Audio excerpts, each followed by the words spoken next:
contagi nella Marca, 1000 nelle ultime 24 ore, la denuncia dell'ULSS 2, gravi comportamenti di alcuni cittadini tra quarantene violate e tracciamenti ostacolati, sotto accusa anche i pranzi di Natale senza regole. L'ira del direttore generale dell'ULSS 2 Benazzi, comportamenti irresponsabili, si mette a rischio la popolazione, chiederà al prefetto di intervenire e intensificare i controlli. Secondo giorno di vaccinazione di medici e personale sanitario all'ospedale Ca' Frontrella, oggi il turno del dottor Rigoli e da martedì il via nelle case di riposo. Un anno complicato, sempre in prima linea, quello del governatore Zaia, che giovedì sera si è rivolto ai veneti della nostra emittente nel messaggio di fine anno, dalla lotta al Covid al via libera della Pedemontana, queste le priorità. Paura nel pomeriggio lungo la 27 per l'assessore di Cassugara Sandro Zampese e la famiglia, l'auto prende fuoco e solo la prontezza di spirito nel fermare la vettura scongiura un dramma.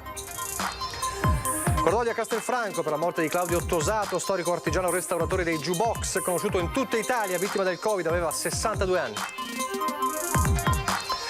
Strage di galline anatre la scorsa notte a Spercenigo di San Biagio di Callalta, 60 animali uccisi in 2 abitazioni vicine, non è ancora chiaro quale predatore abbia agito. Cure costosissime da parte della regione, pagate dalla regione, l'emozione di Mattia e Giorgia, i genitori del piccolo Nicolò, il bimbo di Castelfranco al quale è stata diagnosticata l'atrofia muscolare spinale. Telespettatori di Antena 3, buonasera, ben ritrovati. Il telegiornale di Treviso riparte dai dati dei contagi dell'azienda Zero, dati che ancora una volta mostrano una situazione allarmante non solo in Veneto ma nella Marca trevigiana, dove il conteggio messi assieme i dati di questa sera e i dati della mattina portano a 999 nuovi casi positivi nella Marca, con 14 decessi registrati nelle ultime 24 ore, quindi un migliaio di fatto di nuovi contagi, ed è proprio dal dato dei nuovi positivi e dai troppi contagi che è partito oggi il direttore generale dell'ULSS 2 Marca trevigiana, Francesco Benazzi, facendo il punto della situazione anche con parole dure e forti nei confronti di situazioni denunciate, di quarantene violate ma anche di tracciamenti ostacolati. Allora sentiamo il direttore Benazzi. Ho sentito i nostri tracciatori nel contact tracing e purtroppo ecco, i nostri contagi dipendono molto anche dalle uscite delle persone che sono in quarantena. Purtroppo abbiamo avuto segnalazioni di persone che in quarantena vanno in giro ancora per il nostro territorio, o da chi addirittura non si rende reperibili perché dà un numero di telefono errato. Ecco, l'ira del direttore generale dell'ULSS 2 caratterizza questo inizio di 2021 nella Marca, perché nonostante il mini lockdown, nel Trevigiano si sono registrati tanti positivi, oltre 500 al giorno. Molti tamponi effettuati, 409.000 dall'inizio dell'apertura dei Covid Point, ma questo non spiega l'alto numero dei contagi, causati, attacca Benazzi, dai comportamenti poco etici. Allora io veramente chiedo a tutti, per cortesia, dal punto di vista etico, dal punto di vista umano nei confronti degli altri, se siete in quarantena restate a casa. Perché così si mette a rischio l'intera popolazione. I pranzi di Natale evidentemente non ci hanno aiutato, perché stiamo ricevendo tanti positivi, addirittura in più rispetto a prima. Quindi qualcosa evidentemente nel meccanismo del rispetto delle regole non ha funzionato. Chiederò anche a Sua Eccellenza il Prefetto, che poi si farà tramite alle forze dell'ordine, di aumentare i controlli, perché effettivamente non abbiamo avuto dei segnali positivi in questo periodo, chiamiamolo così, di mini lockdown. Il dato che fa respirare il numero dei guariti dalla positività, 34.495, ma il rapporto tra il numero dei tamponi ed il numero dei positivi è superiore alla media nazionale. La Marca è nella fase 5, quella di allerta. Ci sono attualmente 450 ricoveri in tutta la ULSS. Per fronteggiare l'emergenza sono stati aggiunti per sicurezza altri 140 posti letti Covid, soprattutto al San Camillo che offre 70 posti in più, mentre altri 20 a Vittorio Veneto, 20 a Treviso e Montebelluna, altri 10 a Conegliano. Benazzi aggiunge: il nostro R-Conti è stabile a 0,99 nonostante tutto ciò. Nelle terapie intensive abbiamo invece 45 pazienti. È chiaro che se aumenteranno i positivi noi siamo costretti a chiudere un po' il cerchio e ovviamente a ridurre ancora l'attività, cosa che non vogliamo, perché all'oggi noi continuiamo a garantire tutto, dall'infarto all'ictus, quindi alla neurologia, ai tumori e soprattutto agli interventi di urgenza. Sul fronte operatori sanitari, ancora diversi sono in quarantena o in isolamento. Entro il 7 gennaio ci saranno un'ottantina di infermieri in più. Le grandi difficoltà le abbiamo soprattutto con i medici. Purtroppo, ribadisco e continuerò a dirlo finché non mi stanco, abbiamo il problema che non troviamo gli specialisti.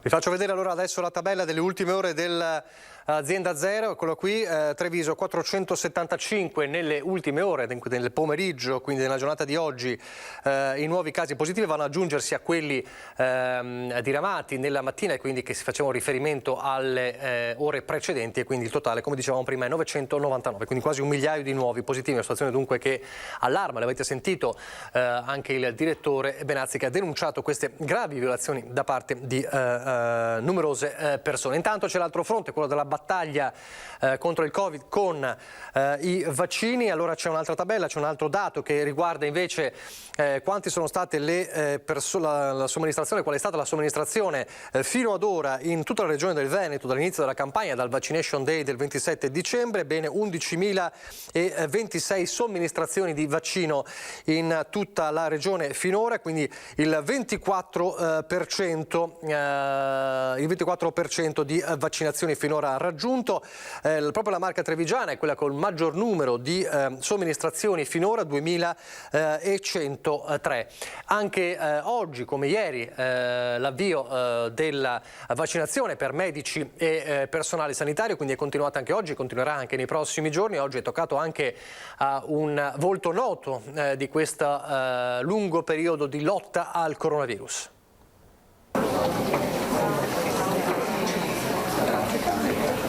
Dolore incommensurabile. Scherzo, bravo, non si è neanche sentito. Dottor Rigoli, perché vaccinarsi? Perché è l'unico sistema per uscire da questa pandemia. Anche uno dei volti più conosciuti della guerra al coronavirus ha voluto metterci la faccia vaccinandosi questa mattina al Cafoncello con tutto il personale sanitario dell'ospedale trevigiano. È proprio una forma di rispetto sociale. Perché possiamo salvare l'intera comunità. Altissima l'adesione attraverso un sistema di prenotazione informatica. È permesso in 2 giorni di raccogliere 2.300 adesioni. Ieri, oggi e anche domani ci sarà il Cafoncello e poi anche l'ospedale di Vittorio Veneto, con l'ospedale Covid, quindi domani, e l'ospedale di Montebelluna, mentre mercoledì prossimo è prevista la vaccinazione per il personale di Oderzo, Castelfranco e Conegliano. A quelli che dicono che questo vaccino è stato troppo poco, diciamo così, sperimentato, cosa si risponde? Si risponde con un articolo del New England Journal of Medicine che ci dice che ha passato la fase 3 con 40.000 pazienti testati con un'efficacia del 95%. Una risposta a questo contagio che ha riportato in prima linea anche tanti medici in pensione, questa mattina in fila come tutti gli altri per la vaccinazione. Perché vaccinarsi? Perché è un criterio di sicurezza personale e sociale, è un dovere assoluto. E le persone che hanno ancora dei dubbi su questo vaccino cosa dire? Bisogna spiegare in termini adeguati di cosa si tratta. Questo vaccino è un capolavoro dell'ingegno umano. Ancora le vaccinazioni, perché poi il calendario prevede che dal 5, cioè da martedì, scatteranno anche nelle RSA, nelle case di riposo, sia per ospiti che per il personale. Dal 5 di gennaio si partirà con la vaccinazione presso i centri servizi, quindi che è un altro degli obiettivi importantissimi che la campagna di vaccinazione ha. Così il direttore sanitario dell'ULSS 2 che annuncia fra pochi giorni si partirà con le RSA. Gli anziani sono la popolazione più fragile e va salvaguardata e protetta. Poi i numeri sui contagi nelle residenze sanitarie assistenziali. Noi abbiamo su 12.015 persone tra operatori e ospiti, circa 541 che sono positivi, quindi in riduzione rispetto a qualche giorno fa. Gli operatori sono su 6.930, sono 208 positivi, Gli ospiti su 5.085 sono 333 positivi. L'appello di Menazzi. Ai direttori dei centri servizi, che sono dei leader, che assolutamente, poi dirà il dottor Dalla Barba, devono far vaccinare i loro operatori, ma soprattutto gli ospiti. Dobbiamo evitare che una fascia a rischio come le persone fragili purtroppo ci lasci causa Covid. Per il personale ospedaliero l'adesione è stata massiccia, si spera sia così anche per quello che opera nell'RSA. Ci aspettiamo anche qua una adesione importante, totale, perché è fondamentale naturalmente proteggere questi cittadini. E poi c'è lo screening con i tamponi, ma non solo quelli dell'ULSS. A Macerata l'amministrazione comunale ha organizzato per il prossimo fine settimana il tampone gratuito a tutti i cittadini. Nella lotta al contagio uno dei fronti caldi è l'individuazione dei positivi senza sintomi al virus, che inevitabilmente e soprattutto inconsciamente, circolando liberamente, sono dei veri e propri untori. Persone che proprio perché non accusano alcun sintomo difficilmente faranno un tampone. E parte da questa considerazione l'iniziativa del comune di Macerata. Il cittadino che deve fare un tampone lo fa solo se è munito di prescrizione da parte del medico di medicina generale, viene eventualmente invitato dall'azienda sanitaria o nei casi previsti lo deve fare in quanto rientra dall'estero. Tutti coloro i quali non ricadono in queste categorie, in teoria se volessero farsi un tampone devono andarselo a fare presso qualche laboratorio privato o eventualmente da alcuni giorni anche presso le farmacie convenzionate, pagandolo. Ecco allora la soluzione: offrire il tampone gratuito a tutti. Questa iniziativa al cittadino maceratese residente a Macerata non costerà, o domiciliato a Macerata, non costerà assolutamente nulla, perché è un'iniziativa nostra che possiamo mettere in campo grazie all'aiuto e al supporto concreto dell'associazione Croce Azzurra Onlus. Noi praticamente come amministrazione forniamo unicamente il luogo, che sarà la piazza del mercato, il piazzale retrostante il municipio, e l'organizzazione pratica di questo evento. Sottolineatura importante per rispondere anche qui i sindaci che, vedendo questa mattina il volantino al momento diffuso solo via social, hanno subito contestato lo scatto in avanti, pensando che i tamponi arrivassero dall'USL e che quindi fossero sottratti ad altre necessità. Questa, ripeto, è un'iniziativa che possiamo definire per certi aspetti privata, sebbene fatta ovviamente da un'amministrazione comunale, e come dicevo prima e ribadisco è l'associazione Onlus Croce Azzurra che si fa carico di tutto il servizio. L'ULSS comunque è coinvolta come garante, ma anche perché alla fine i risultati serviranno a circoscrivere ogni possibile fonte di contagio. Sabato e domenica prossima cosa deve fare un cittadino di Macerata? Il cittadino di Macerata verrà tranquillamente dalle ore 8 della mattina alle 19 senza prenotazione. È un sistema drive-in esattamente come nei Covid point che ormai abbiamo già iniziato appunto a conoscere. Si metterà pazientemente in fila, dovrà portare con sé la tessera sanitaria, naturalmente sì, perché deve essere ovviamente identificato, null'altro. Quindi appuntamento alla prossima settimana, venerdì 8 e poi sabato 9. Il Covid ovviamente è stato il filo rosso che ha condotto questo 2020 davvero sciagurato, ed è stato anche il filo rosso del messaggio di fine anno del governatore Zaia che abbiamo trasmesso sulle nostre emittenti, ma si guarda anche ovviamente a questo 2021 appena iniziato, con la lotta al coronavirus e tanti obiettivi da raggiungere in Veneto. Sentiamolo. Noi ci siamo, continuiamo a fare il nostro dovere, lo facciamo con determinazione. Lo facciamo a volte anche con apprensione, con preoccupazione, non sono momenti facili neanche per noi, però penso che questa battaglia la dobbiamo fare assieme e per farla assieme dobbiamo essere compatti. È un appello alla coesione che tradisce l'emozione di un anno sempre vissuto in prima linea, quello che il presidente del Veneto Luca Zaia ha lanciato dalle nostre emittenti nel messaggio di auguri trasmesso la sera dell'ultimo dell'anno, dove il primo dei pensieri è andato a chi non gode di buona salute. Un augurio di cuore a coloro che sono ammalati, un augurio ancora più particolare a chi ha conosciuto il Covid e sta combattendo tra la vita e la morte per venire fuori dal Covid.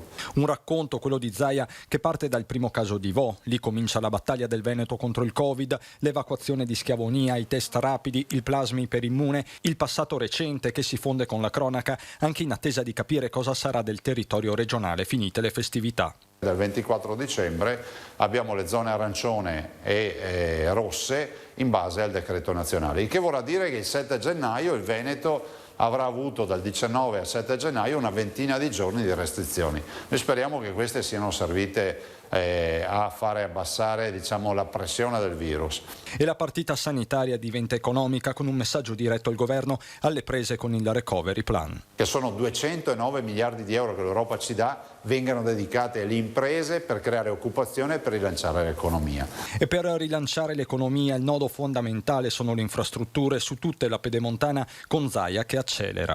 Questa infrastruttura vedrà ovviamente l'apertura della quasi totalità del tracciato per la primavera 2021 e poi con fine 2021 sono convinto che si riuscirà a chiudere tutte le partite. E ancora il turismo, dalle Dolomiti a Venezia, la cultura alla difesa idrogeologica, con la ricostruzione post-Vaia andata avanti nonostante il Covid, e poi la madre di tutte le battaglie. L'autonomia resta per noi il faro. Non è una partita facile, ve l'ho sempre detto, però penso che la grande forza per le trattative ce l'abbiano data i veneti, ce l'avete data voi. Pochi istanti di pubblicità, poi di nuovo in diretta e c'è la cronaca anche.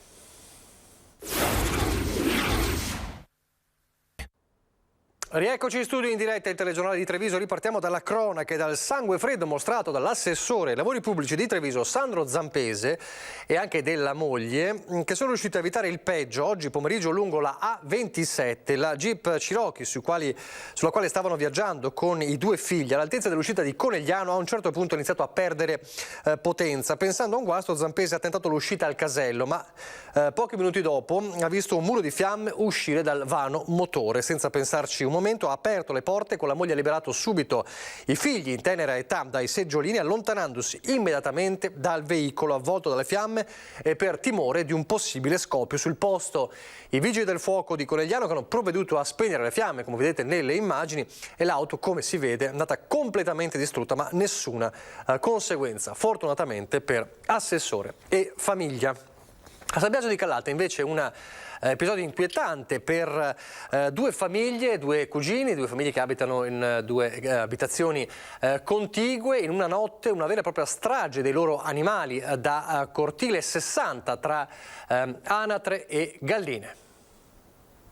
Una mattanza in piena regola che non ha lasciato scampo a una sessantina tra galline e anatre, un attacco nel cuore della campagna di Spercenigo nel comune di San Biagio di Callalta che interroga e preoccupa i residenti. È stato un risveglio amaro per due famiglie, quelle di Zeno e Nello Crosato, l'amara scoperta nei rispettivi pollai privati con gli animali riversi a terra, quasi tutti azzannati al collo. Mistero su quale animale possa aver compiuto una strage del genere, da capire anche se abbia agito da solo o in branco. Forse dei cani randagi scappati da un canile o da un'abitazione privata, forse una volpe, c'è chi ipotizza addirittura una faina. Quello che resta sono delle impronte al suolo e una rete divelta nella parte bassa. Il blitz con ogni probabilità alle 4 del mattino, quando il cane di casa ha abbaiato in maniera sospetta sotto la camera da letto del padrone. Una volta in piedi però il proprietario non ha notato movimenti sospetti. Le galline sopravvissute sono rimaste nascoste per tutta la giornata, alcune non sono state ancora ritrovate. Nelle prossime ore l'episodio sarà denunciato ai carabinieri.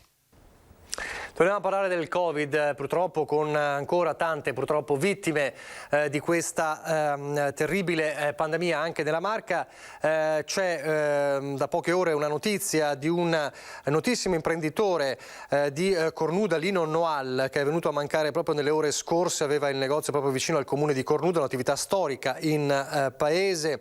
Lo ricorda il sindaco Claudio Sartor. Artigiani che per anni hanno allestito eventi e matrimoni, aveva una vena artistica, dice Sartor di Lino Noal, attività da quando si è ammalato il padre, la portano avanti i figli, recuperava vecchie cose, le adornava con i fiori, è venuto a mancare nelle scorse ore. Quindi lo ricorda Cornuda, l'artigiano, l'artista dei fiori, Lino Noal. A Castelfranco invece la morte di Claudio Tosato, 62 anni, era conosciuto davvero in tutta Italia come il mago dei jukebox, artigiano restauratore di questo oggetto cult degli anni 50. In 11 giorni neanche, perché ha avuto l'esito del tampone il venerdì e poi il giorno 20, che era domenica mattina, ho chiamato il 118, è stato ricoverato di urgenza all'improvviso, in 12 ore ha cambiato 3 ospedali, da Castelfranco poi è passato a Montebelluna nella notte si era aggravato ed è andato a finire a Treviso in terapia intensiva intubato. Abbiamo fatto una videochiamata che è appena riuscito a salutarmi con la mano, il suo maledetto Covid proprio si è impossessato del suo corpo. Poi ha cominciato le anomalie, che lui era un diabetico. A 62 anni si è spento a causa del Covid Claudio Tosato, il mago dei jukebox. Artigiano restauratore, ha riparato con la sua ditta di Castelfranco migliaia di jukebox in tutta Italia. Grande collezionista ed imprenditore del giradisco a gettoni. Fin da piccolo con il padre ha riparato ogni parte di questo oggetto cult degli anni 50, riuscendo a collezionarne oltre 600 e a ottenere fama e riconoscimenti a livello europeo e mondiale. Che lui aveva contatti con tutto il mondo, dall'America, dal Canada, dal Belgio, dal nord Italia, dal sud, dalle isole, da Ischia, dalla Sicilia, dalla Puglia. Lui aveva contatti dappertutto. Rimarrà un grande vuoto, un enorme vuoto. È stato il mio unico grande amore della mia vita. Io ero la sua ombra. Claudio era anche un grande esperto di cultura musicale. Appena sentiva 2 note di una canzone riconosceva il cantante, l'autore e l'anno di produzione. Tosato lascia la moglie Valentina e i figli Marco, Luca e Linda. La data delle esequie è ancora da fissare. Da Castelfranco però non ci sono solo queste tristi notizie, c'è anche la bella notizia della regione del Veneto che ha deciso di farsi interamente carico della costosissima cura per salvare Nicolò, è una tra le cure più costose al mondo. Allora c'è il grazie dei genitori. Questa è una notizia che ci ha emozionato moltissimo e abbiamo versato appunto fiumi di lacrime dalla gioia. Tanto felice anche perché le persone che ci hanno aiutato finora sono tantissime. Sono ancora emozionati Mattia e Giorgia, i genitori del piccolo Nicolò Martin. Il bimbo al quale è stata diagnosticata l'atrofia muscolare spinale, malattia rara e degenerativa.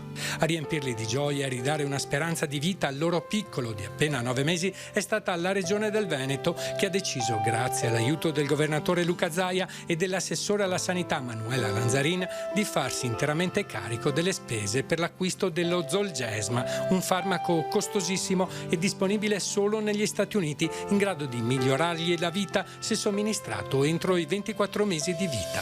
Lo Zolgensma costa 2.100.000 euro. Il 29 dicembre la telefonata all'hospice di Padova che ha segnato la svolta per questa famiglia. Siamo veramente fortunati ad abitare in una regione come il Veneto e non ci aspettavamo in così poco tempo di raggiungere questo obiettivo che per noi era un ostacolo insuperabile. Per i bambini affetti dall'atrofia muscolare spinale le aspettative non superano i 2 anni di vita perché la malattia non permette la rigenerazione dei motoneuroni. Solo grazie a questa cura si può tentare di combattere contro l'asma 1. Il farmaco che viene somministrato a Nicolò a oggi serve soltanto per mantenere in vita i motoneuroni vivi, mentre il farmaco americano sembra proprio sia una cura, quindi serve a far riprodurre da quando somministrato la proteina SMN1, che è quella che manca a questi bambini.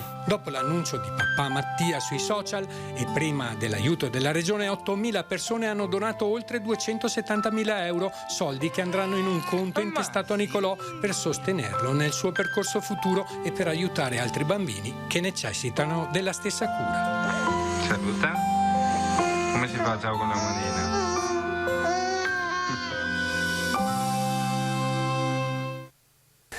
In bocca al lupo allora per Nicolò e anche per Mattia e Giorgia. Allora, torniamo a Treviso, nonostante il giorno dopo Capodanno, nonostante il sabato da zona rossa, la pioggia e il freddo battente, un drappello di commercianti ha comunque dato vita al mercato settimanale, gli irriducibili del mercato di Piazzale Burchiellati. Ci voleva coraggio questa mattina per dare vita al mercato di Treviso. Pochissimi clienti che si sono avventurati per portare a casa un po' di frutta, il sedano per un brodo caldo o magari un po' di pesce per alleggerire il pranzo dopo le esagerazioni del cenone. Atmosfera triste in un tempo di tristezza che comunque i duri e puri del mercato proprio per questo hanno voluto combattere. Chi glielo fa fare di venire qui con questo tempo di sabato mattina alle 5 in queste condizioni? In queste condizioni, perché bisogna dare anche un servizio alla gente di Treviso. Il nostro mestiere, il nostro dovere. Prima cosa è la passione, perché noi A che ora siete manchiamo mai. Noi dalle 6 eravamo qua stamattina. Ma alle 6 che cosa avete trovato qua? Beh, pioggia e basta, perché infatti eravamo lì che ci guardavamo, ho detto, poi c'è anche il titolare, oggi ho detto rimaniamo fuori, che dai ormai il servizio lo facciamo. Poi dai. Anche perché abbiamo fatto giorni a casa segregati, quindi è meglio stare fuori. Pochi gli scontrini battuti e nel caso del Banco Formaggi per di più anche in solitudine. Chi che fa marca, nonostante il tempo, viene sempre. Perché? Comunque, perché ti ha sempre la solita clientela che ti aspetta.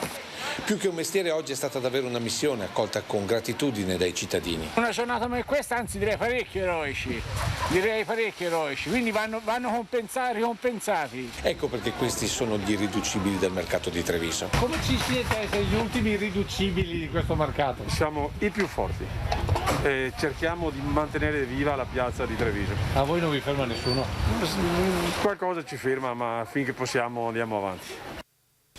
Lo sport adesso, perché dopo il recupero infrasettimanale della nona giornata di campionato contro Trieste, la De Longhi torna in campo domani al Palaverde alle 17:30 per una partita che non è come le altre, è il derby contro l'Umana Reyer Venezia. Sarà la prima partita del 2020 e sarà anche l'ultima di andata per Treviso, che nel prossimo turno, il 15° osserverà il riposo. Entrambi i team si trovano al momento appaiati a quota 12 punti, ma la Reyer è ottava con 6 vittorie e 6 sconfitte, mentre Treviso nona con 6 vinte e 7 perse. Le due squadre si erano già incontrate durante la Eurosport Supercoppa LBA di settembre con una vittoria casalinga a testa. Quindi domani il derby sentitissimo, è il caso di dirlo, tra Treviso e Venezia. Adesso le notizie dal Bellunese.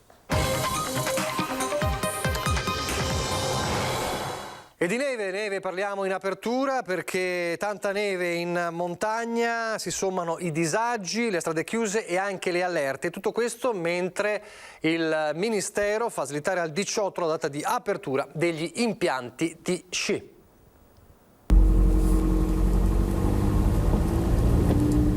Mentre la neve continua a cadere sulla montagna veneta, arriva la prima certezza di questo 2021 con il ministro della Salute Roberto Speranza, che ha firmato l'ordinanza con cui si fissa la riapertura degli impianti sciistici al 18 gennaio, anche in linea con la richiesta delle regioni. L'obiettivo di chi vive di turismo è salvare il salvabile. Abbiamo l'esigenza di ripartire almeno per metà gennaio con gli impianti di risalita.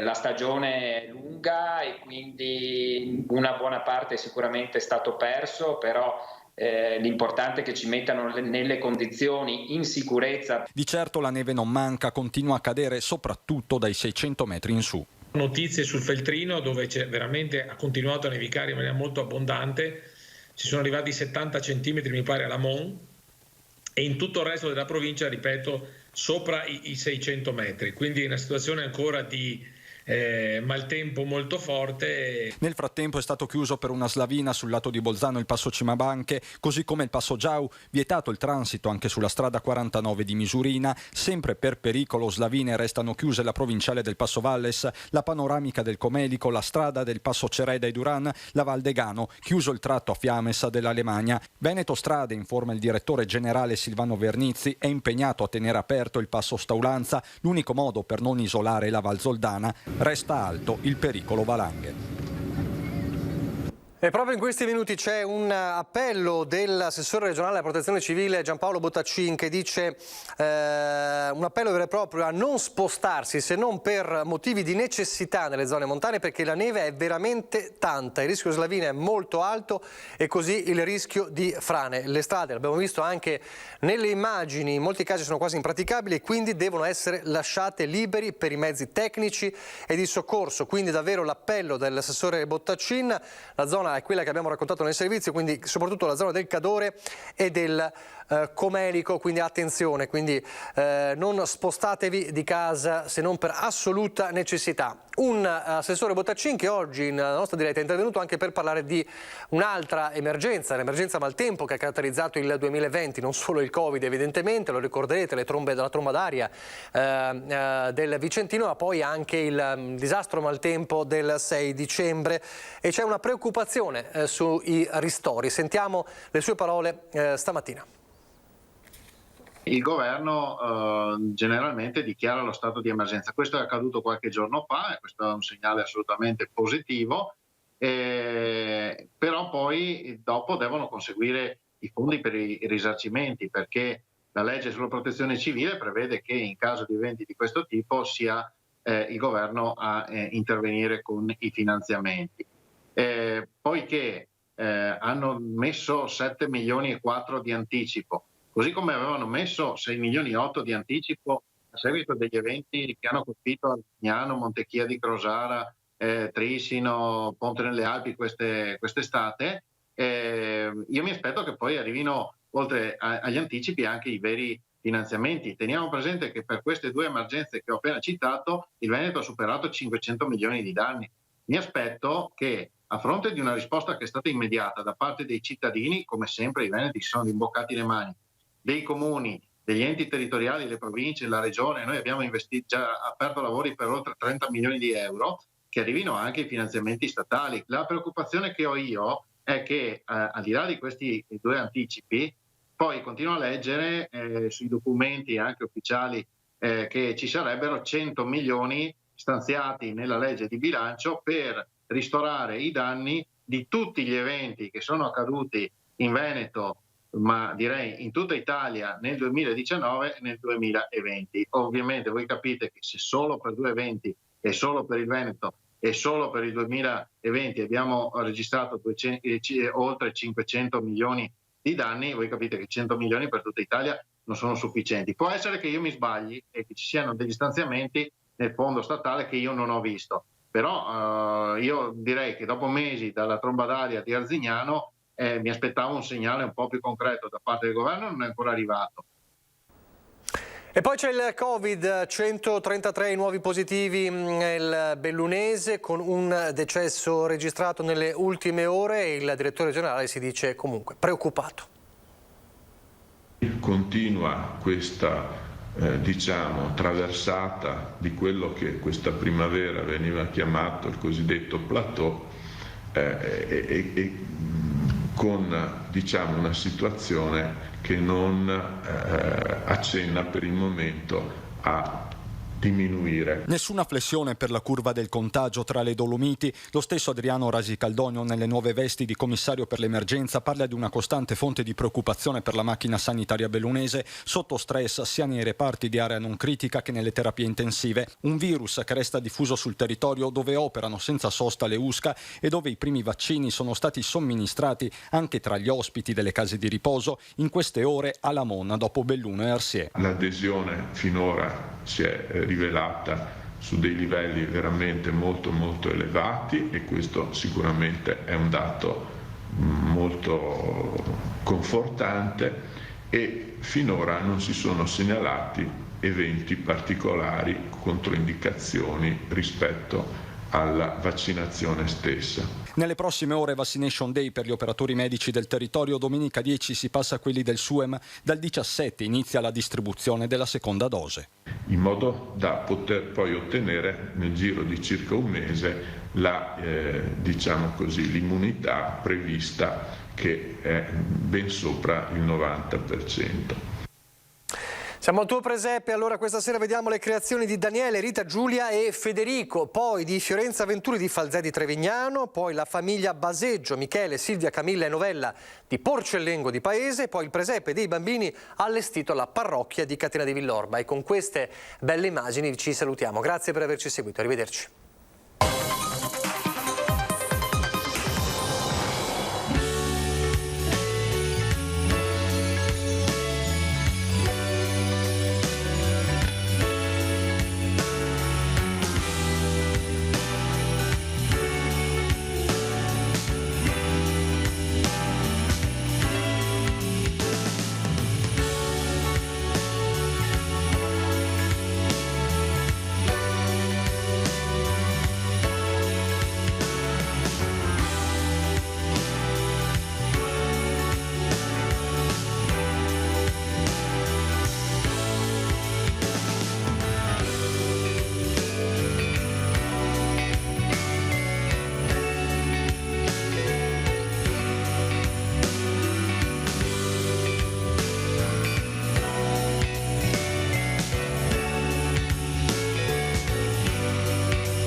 Benvenuti al meteo.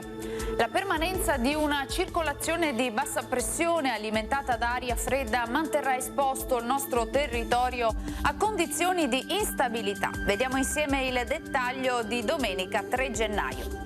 Sul Veneto il tempo risulterà variabile, al mattino avremo molte nubi con cielo coperto ovunque e piogge piuttosto diffuse un po' su tutte le province della nostra regione. Nel corso del pomeriggio non si escludono anche delle pause maggiormente asciutte e localmente sarà possibile anche qualche spiraglio di sole. Limite della neve sui 600-800 metri all'incirca. Temperature stazionarie minime tra lo 0 e i 5 gradi, valori massimi compresi invece tra i 4 e i 9 gradi all'incirca. Ci spostiamo ora sul Friuli Venezia Giulia, anche qui maltempo con precipitazioni ovunque e per tutto l'arco della giornata, fenomeni localmente abbondanti. Temperature minime tra 2 e 5 gradi, massime sui 9 gradi. Stessa situazione infine anche sul Trentino Alto Adige con piogge alternate a momenti più asciutti, locali nevicate fino a bassa quota. Temperature minime intorno ai -3-2 gradi, massime sui 3-5 gradi. Dal meteo di Antena 3 per ora è tutto, grazie per l'attenzione e arrivederci al prossimo aggiornamento.